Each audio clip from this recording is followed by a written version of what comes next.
and I think men and women are put here to kind of stretch each other, because sometimes, you know, we need to like validate our own feelings as men. Okay, we have a right to like just miss alcohol and drugs, right? But then I got to do something with it, right? I got to put something else in its place. I got to figure out what I'm actually what it was doing for me in that moment. Okay, like when I first got in a relationship 23 years ago, all I wanted to do in conflict was just run away, and I had to learn how to do conflict better and resolve conflict. So is it to each their own when it comes to a resolution? As far as a way to deal with or put in place the drugs and alcohol that you used to deal with your issues. Like I used to drink or drug when I get really pissed off or really upset. You know, so now when I get really pissed off or really upset, I have to come up with a new way to cope with. Yeah, and that's why, like, first of all, naming it, using a safety card, because like all I want to do is drink and use. You got to interrupt that ritual first, right? If you don't interrupt the thinking, feeling, behavior when you're upset and pissed off and all you want to do is drink and use, you have a much higher chance of using again, right? Mm-hmm. Because it's really hard to think of options at that point. Oh, I'm upset, I can't think clearly. So the first thing I have to do is calm my brain down. Everybody, when they're upset, you know, have you known people that shouldn't drink and drive, okay, because they just drink too much, okay? I've known people that are so, when they get angry, should not drive. Have you met people like that? Oh, yeah. Okay, because that thinking, that part of their brain doesn't work, and you just like go, oh my God, they're not even drunk, okay? But when anybody gets upset, the thinking part of your brain shuts down. That's even adults. So the first thing we have to do is that's why you can't argue logic and reason with the person who's upset. And sometimes you have to be the first one to walk away and just go, ain't nothing gonna happen here, I have to go. You know, like, I didn't know you could hang up the phone on people. Like, you ever try to win a fight with a drunk or an argument? Ain't gonna happen, right? So my dad would call him be drunk off his butt, and I didn't know you could hang up. I thought I'm his son, I'm supposed to keep talking, right? And then finally one day my sponsor said, you know you can hang up. And I said, you can hang up on your dad? Really? Like, I didn't even know that, right? He goes, you can hang up on anybody that's treating you in a way that you would not treat them, Chris. You know, like, you don't have to worry about anybody else's behavior in this world. The only thing that you have to redefine in recovery for yourself as a man or woman of recovery is your bottom line in relationship. Is that why the book says stay away from power-driven arguments? It talks about right, that? Yeah, because it's like, that's all based on emotion, right? And so you have to ask yourself, like, your bottom lines in relationship are this. I asked my sponsor, I said, when do you know that you're ready to start dating? When could you actually like do that? He said, would you want to date you? Right now, knowing who you are and what you bring to relationship and where you're at in your recovery, would you really want to date you? Would you want to marry you? And I was like, oh, hell no. And he sat there and he said that you have to become what you want to attract. Because that person will not recognize you. Or if they've already done their work, they can go, I've been on that train ride. I don't have to step off the platform onto that train ride because, yeah, okay? So all you have to do is your own work. And my sponsor said, here's your bottom line, Chris. You're only allowed to demand in a relationship what you're ready, willing, and able to work on bringing. That's your bottom line. That's it. And so he said, and I said, well, help me understand that. So he said, this is what we're going to do. We're going to write a list. I want you to write down a description of your perfect mate. Every characteristic that you would want them to be. And he said, take a week to do it, right? Now, this is how naive I thought. I thought we were going to go to AA meetings to start looking for this person. I mean, I really did. I thought we were writing out a list and we're going to start go interviewing people at meetings, right? And so I come back the next week, and I was thorough. I mean, I said, responsible, emotionally available, financially solvent, all these things, you know, secure, you know, all this stuff, kind, caring, compassionate, intelligent, this, whatever, you know. And I mean, I had the front and back of a piece of paper, and they were like bullets, right? I mean, they weren't even, it wasn't even written out. It was like, I think I had 100 and something characteristics, because I was thorough, right? So he hands me the list, and he goes, now, check off everything you can bring today to relationship. Check off everything that you are. And out of over 100 things that I have written out there, I had 14. Okay? So he goes, you don't even have a job. You have no money. You're not off probation. Oh my God, Chris, you have cancer.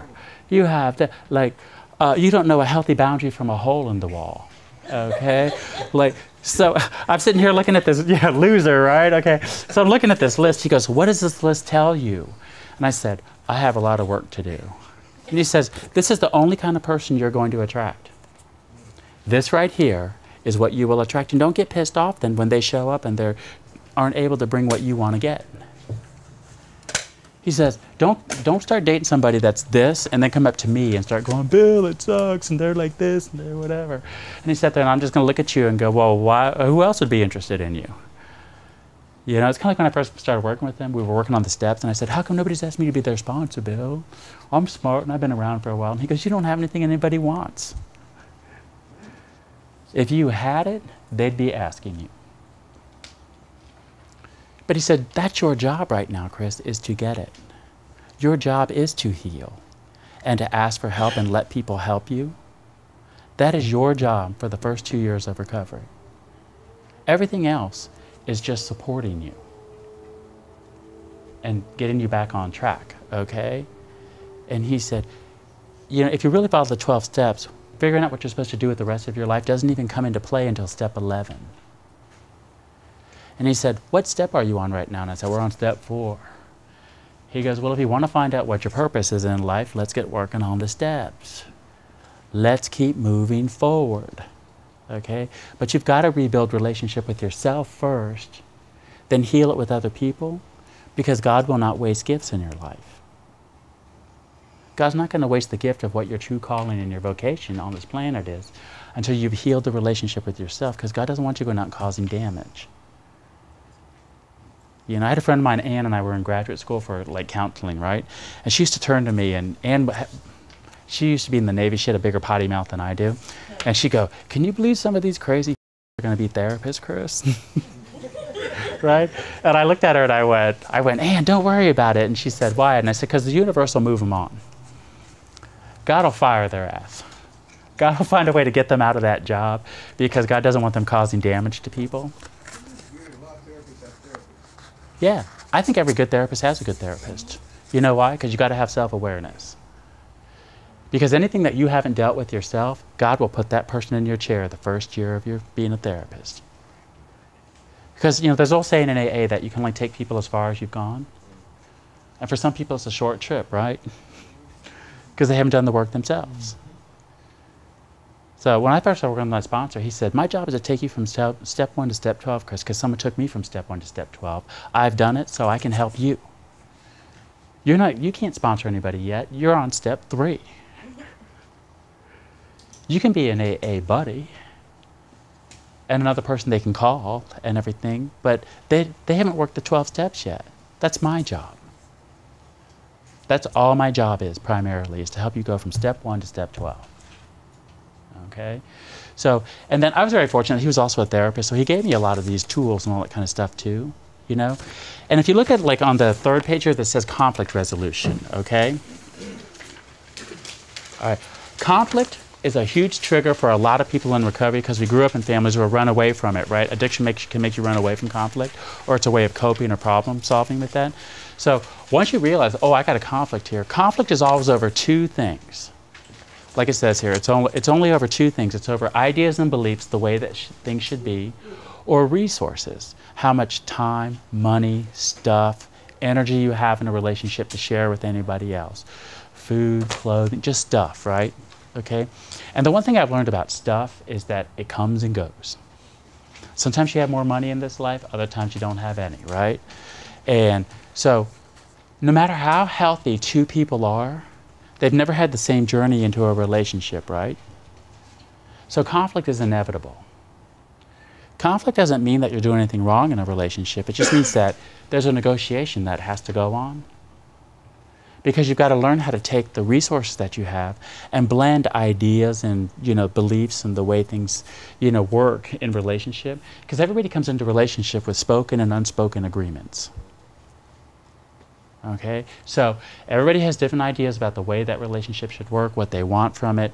And they say most couples in the first 10 years of a relationship only negotiate about 15 agreements out loud to each other and actively negotiate that. But there's a whole lot more unspoken ones. And sometimes the unspoken agreements are what cause people to get really mad with each other and just get quiet. And if you're not used to knowing how to talk about that, you get a situation where I have where you get involved. There's always a runner and a chaser in relationship. I'm the runner. I don't want to deal with it, right? And I got somebody over here going, come on, we need to talk. Let's talk about this. You know, the worst thing you can say to a recovering addict sometimes is, we need to talk. Can we talk? Let's go talk. I mean, I still hate that today. Oh, it like sets us like, oh, what? You know, I panic, right? Okay, I get all panicky and everything. Okay, wait a minute. Nobody's gonna kick my ass. I don't have to kick anybody's ass. I don't have to, that doesn't have to be conflict, right? I have to tell myself that and calm myself down first. And, you know, people in relationship with me know that they can't like be like this. Do you know what they call this in Al-Anon? They call that the Al-Anon salute. You better get your shit together. You better listen to me, okay, in Al-Anon. That's what they do to the alcoholic and the addict. You better stop that crap, okay? So I can't have parental. That doesn't work for me.